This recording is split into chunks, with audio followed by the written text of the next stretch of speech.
What is up, harvesters? Welcome back to my subscribers, and if you're new here, my name is Ken. Welcome to Hobby Harvest. So today I want to do something a little different. I want to talk about a piece of public property as if it were a piece of private property and we were going to develop it for wildlife habitat. So first of all, why? Why am I even bothering, right? Nobody's actually going to take my advice and go and change this property. But the reason why I want to do this is whenever guys make videos on like how they would improve a property and they put out the plan and they make the video and they show you guys how to do it, I think that is incredibly useful because there are a lot of pieces of that that will probably apply on your property. And so seeing more examples, it's just going to help you in your specific situation.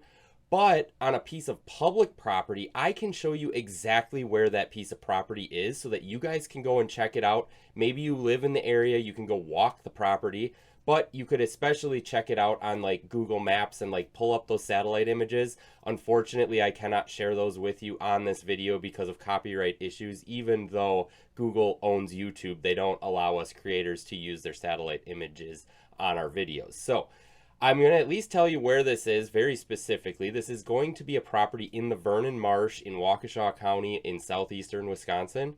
This property is off of Oakdale Drive. It is on the east side of the marsh, but the property is on the west side of Oakdale Drive, just north of the railroad tracks. This piece of the marsh is actually a property that was recently added to the marsh. It was formerly a farm and it either got donated or bought out. I'm not sure on the specifics of it, but it is now part of the public property that butts up into the rest of the marsh. So I'm not going to show you how to develop the entire marsh. It is a huge, huge property. I am going to pick 80 acres off of that old farm, and I'm more specifically going to be talking about the back 40 acres of that property. So just a little bit of background of this piece of land. I've never actually hunted it for deer, but I have done a ton of bird hunting there. So I've walked every inch of this property while pheasant hunting this property. And it's a nice mix of everything. It has ag, it has woods, it has lowlands that are wet, it has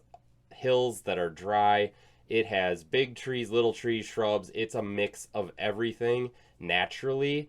And so the DNR has been working on developing it as they do with all of their properties, but they are a lot more focused here in southeastern Wisconsin on restoring those native prairies, how it was way back in the pioneer days.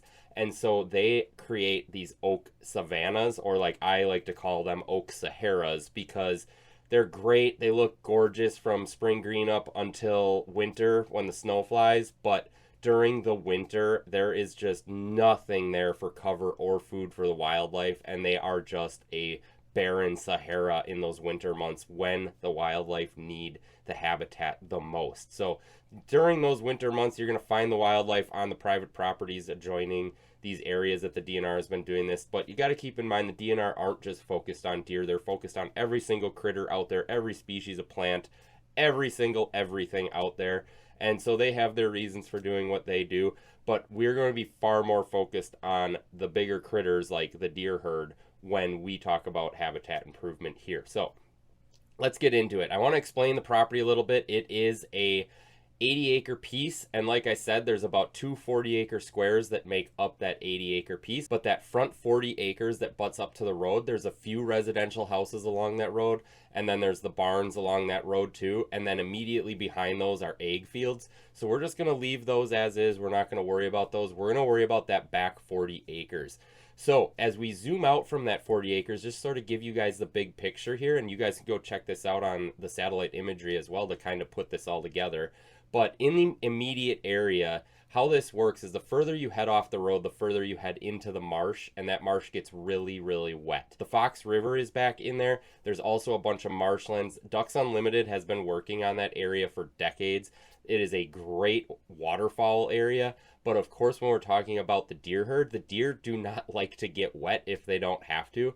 So that back far in area of the marsh actually acts as sort of like a backstop for the deer herd. Now, yeah, they will go in there, but they don't prefer to. Now, immediately coming back towards the road from that wet area is woods and thick cover. And that, of course, is where the deer naturally bed down. And then as we head out into this, there's some open fields where bird hunters like myself hunt. and then you get into the ag field. So these deer are just constantly traveling between food and cover, just like they do regardless of where we're at. But that's what they do on this property naturally. So if we're going to develop this, we're just going to take advantage of what they're already doing naturally and just sweeten it up. So instead of it being random of which trail they take on any given day to get from that food to cover, we can predict which one they're going to take. We can put them right in front of us, and we have a much higher percentage chance of harvesting what we want to harvest on a property like this. So I want to tell you a little bit about the topography of this. So as we're by the road, that area is the highest. It dips down into sort of like a valley. It gets wet down in there, and then it comes back up onto a higher area in the woods on the very back part of the property. Now that back topography, that high point, is sort of like a knob or a knoll or a dome. It's not just like a flat valley. So if this is the back 40 that we're going to develop, what I'm going to do here is I'm already going to take advantage of that thick woods and that cover back there, and we're just going to do what we can to improve that as a bedding area. I want that dome to be several layers or pockets of bedding for the deer herd so that they just stay on that far back part of the property, that once it's off the property, you're going back into the marsh back there. That is going to be our untouched part of the property for those deer to bed down in. Now we will be able to get in there, accessing through the edges of the property to hunt back in those bedding areas for a morning hunt if we want to. But I'm going to show you a little bit later in this why I will create a situation on this property where we don't even need to hunt the bedding areas, because we're going to find a spot that's really nice to hunt them before they even get back to the bedding area. So what we're going to do, just like every property, even though there is ag all over the place once these deer get off of this property, I'm going to put in food plots. Now, I always say a good place to start is 2 acres of food per 40 acres of property. Because the other 40 acres is mostly ag, I'm going to consider this just a 40-acre property. So I'm going to start with 2 acres of food on this property, but I'm going to break that into 4 half-acre food plots. Now, what I want to do, though, is I want to plant these food plots in a way that are going to sort of guide the deer when they come out of those bedding areas and sort of push them to a more central point, to the center point on the property, because I don't want them leaving the property. If they leave the property, especially in this case, if this was private, they'd be going onto the public land. They would be exposed to whatever hunters are hunting on that public land. So I want to do whatever I can to keep them on my property. And so what I'm going to do is shape these food plots in a way that when they come off of that dome, they come off of that bedding area, they're going to hit those food plots before they can get to the ag. And of course, they're going to love doing that anyway. Deer love hitting up food plots before they go fill up on ag all night. So this is an excellent situation for this. But we're going to get those deer to hit these food plots, and then we're going to connect these food plots with man-made deer trails. We can sweeten those up with mock scrapes. Maybe some water holes. Like I said, it's already kind of wet down in this part, so I probably wouldn't need to put water holes in on this specific property, but we might put one in later in that area I was talking about earlier. So what we want to do here is put these 4 food plots in, kind of guide these deer into the center of the property. And then what I want to do is worry about how I'm going to hunt these. So I would put a stand location on each one of these food plots, because these are going to be skinnier sort of travel food plots more so than like big open browsing food plots. So they're going to be huntable. Even if a deer's crossing on the opposite side of it, they should still be in range for you if you're using bow, or obviously if you're using a gun. So what we want to do here, though, is make sure that these stand locations are screened so that the deer cannot see us while we're getting into these stand locations. So we're going to need to put up some screening here. It's probably a good idea to just throw up switchgrass all the way around these food plots. We want them to be screened from the bedding area as well, because this means that especially during the rut, those bucks are going to have to come into the food plot. He can't just stand off in the woods and see that there's no does on the food plot. He's going to have to actually physically come and stand on the food plot to check it out, to see if there's any does on there. And then this also helps cut down on the social pressure. It helps you compartmentalize your deer. All the things that help you get more deer on your property. We want to compartmentalize them. We want them to be in pockets throughout our property. And when we can do that, we get more deer in a smaller area, and you end up having better chances for whatever your harvest goals are. So once we get these food plots in, we connect them with those travel corridors. We screen everything with switchgrass. We could definitely use shrubs. How wet it is here, I would highly recommend doing stuff like red osier dogwood that works very well with wet feet, and just thicken up this area around these food plots. So Once we get this done though, I want to start looking at what's going on in the middle of the property over here. So what I'm now worried about is not so much what these deer are doing after they hit up these food plots. We already had our afternoon stands set up on those food plots. We've already had our shot at them. But now I want to make them an area that's going to let them go off and feed on that egg. And I'm not so much worried about that in the afternoon for an afternoon hunt, because I would much rather skip ahead and get in front of them when they're on the food plots than have to wait for them to browse through the food plots to get to this point. But what this area is going to be super advantageous on is that morning hunt when they're returning to bedding.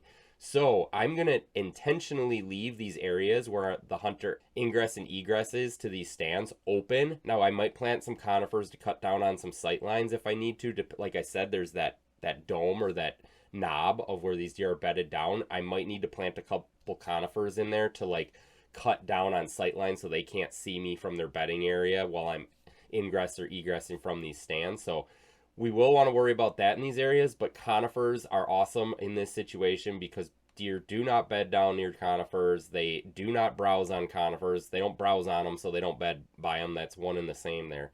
But because they aren't a tree that is like good for deer for browse, conifers are excellent at just cutting down sight lines, but keeping the deer sort of out of the area that you plant them, which is what you want in these hunter ingress and egress areas. So let's get back to this middle area. What we're going to do here, like I said, it's kind of wet here, but it does start to get uphill. I'm going to fill this in with red osier dogwood, maybe a couple conifers just in pockets, just to kind of cut down on some bigger sight lines. But whatever I can do to thicken up this area, maybe some switchgrass in there too. You could pocket switchgrass with red osier dogwood in there just to cut down on this sight line. But I want this area in here, and we're talking this area can be about 50 yards wide. This is going to be a pretty decent chunk in here. We want this to be as thick as possible so the deer feel super secure returning to their bedding areas in the morning through this thick area.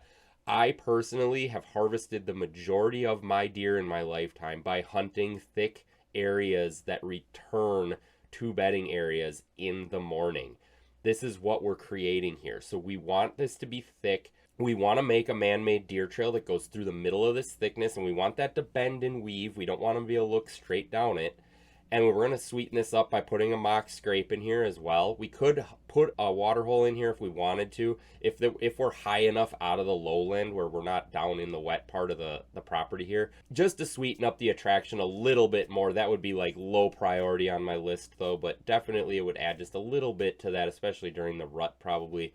But what we want to do is sweeten this up. And I would put a stand on either side of this so that you can hunt this in any wind. And you also have to keep in mind your thermals in this situation. So if we're building this for a morning stand, your thermals are going to be going up, which does mean they're going to be carrying up towards where the deer are coming from, which is not a big advantage. But we're going to play with the wind here, so we're going to at least have the wind blow it up away from the immediate attraction in front of us here. So with dealing with this is going to be an ideal morning sit for you. You're going to have options for your afternoon hunts because you have so many food plots, but you just keep your cameras out there. You figure out which one they're hitting up, which one your bucks are going to, which one your does are going to, and so on and so forth. We can also access in off of the edges of the property and get back into those bedding areas as well if we think that they're not using this man-made deer trail we set up for them to get them back to their bedding area. If they're coming from somewhere completely different, then we can still get into those bedding areas and hunt those as well, so we can pop up some stands in there. Again, you're always worried about cutting down on those sight lines on your way in and out of the stand. I always have cover at the bottom of my stand so that a deer can't even see me until I'm like up in the stand already. Like you want that cover to cover almost to the bottom of your feet while you're in that stand. So you want to be completely hidden when you're standing on the ground under your stands. These are just things you can work on with switchgrass, conifers. You can put in stuff like shrubs like red osier dogwood, but red osier dogwood is a food source where the switchgrass and the conifers are not. So you typically want to use something they're not going to feed on right at your feet. You want them to be out where you have a perfect shot on them. So that's what I would do on this property. It would take a lot of work. It would develop this into a mecca of deer for this area though, because they are pretty much reliant on public land for bedding, private land for food source, and if you could put all of that together like this for them and give them that like area of seclusion on the back part of the property where the public land hunters aren't getting at them, bird hunters like myself aren't usually going back into those wooded areas, but we're extra pressure out there as well. The bird watchers, the whatever that are using public lands, the hikers, the bikers, the kayakers, all of these people are putting pressure on these public land properties. But you can make this like sort of safe area for them to go to, and they're going to constantly adjust their daily movement around that safe area. They're going to head to a food source, they're going to go back to that safe area, they're going to come out, they're going to go back in. They're always going to be going back to that area. It's just designing your property so that they come out where you want them to come out and they go back in where you want them to go back in. And if you do that with a property like this, it's going to be hugely advantageous to you. You're going to see an awesome hunt on a property like this. So like I said, I did this. You guys can go check this out. You can go look at it on the map. You can go look at it in the surrounding areas. If you're trying to pull it up, there's actually 2 gravel parking lots on either side of this property. I am using those 2 gravel parking lots going 80 acres back for what I'm describing here. And let me know down in the comments if you like this kind of content. I can definitely do this for more public land pieces so that you guys can like kind of see them. If you're in the area, you can go walk them by all means. And if you feel like you got some value out of this, go ahead, hit that like button, hit that subscribe button if you haven't already, and I'll catch you guys on the next one.